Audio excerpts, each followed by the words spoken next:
And there's a beautiful story of a Muslim who in the past who's going to buy a servant, he's going to buy a slave. So I heard this story from Sheikh Muhammad ibn Daud Hussain Pirzada, my teacher, Hafidhahumullah Ta'ala. And they were once a guest at someone's house. And they were, mashallah, going through the books. And there was a book of Sayyidina Shaykh Abdul Qadir al-Jilani, rahimahullah ta'ala, rahmatullahi ta'ala alayhi. And in that book was a story of a Muslim who is going to purchase a slave. And then this conversation takes place. So he purchases a slave, and then he comes back. And he's walking with the slave now, and he asks him a series of questions. He says to him, do I have permission to ask you some questions so I can gain maximum benefit from you, so I can, inshallah, make sure you've got the best accommodation, I can accommodate you in the best way. And he says, Bismillah, you have permission.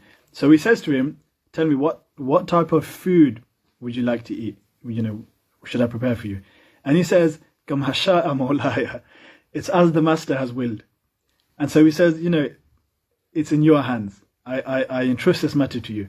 And he's thinking to himself, I picked out a good slave. I picked out a good slave, mashallah. He's obedient, he's submissive, this all, mashallah. And he says, okay, just a few more questions. So he says, what type of clothing do you like wearing? And he says, Kam hasha'a mawlaya. Says it's as the master has willed. And he goes, okay, just a few more questions. So he says, what about residence? Any particular quarters that you prefer to have in the house? And he says, Kama sha'a mawlaya, as you have probably predicted about it. He says, it's as the master has willed. He says, okay, mashallah. Just one last question. In your free time, what activity should I prepare for you? And so, I'm sure as you know by now, he says, Kama sha'a mawlaya. It's as the master has willed. Because he was his master. And the master falls unconscious. He falls unconscious. And after hearing the fourth response of Kama sha'a mawlaya, and after he regains consciousness, his companions, his ashab, say to him, our leader, O Sayyid, what happened? What made you fall unconscious?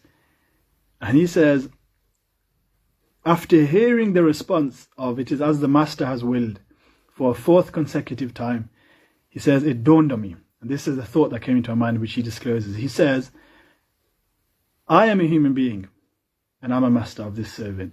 And he says, this servant is a human being, and he's my servant.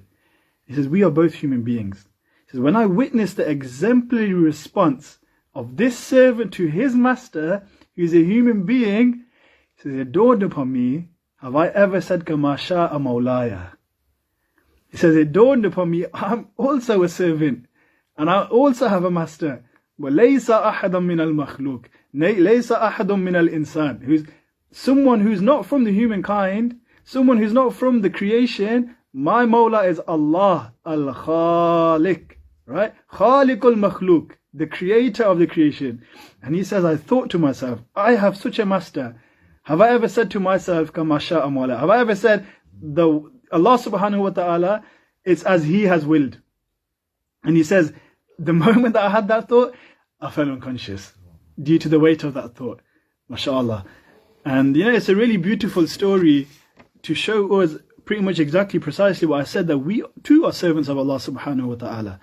And have we ever entrusted our affairs in the manner that this slave has, where he is saying, Mawla, oh my master, just Bismillah, whatever your decision is my decision. Yani, that's basically what he's saying, right? Aapka faisla mera faisla is what we say in our own language.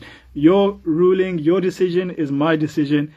And he says, have I ever exhibited this character to Allah subhanahu wa ta'ala? Inshallah, Allah give us tawfiq to have this beautiful character with our Lord.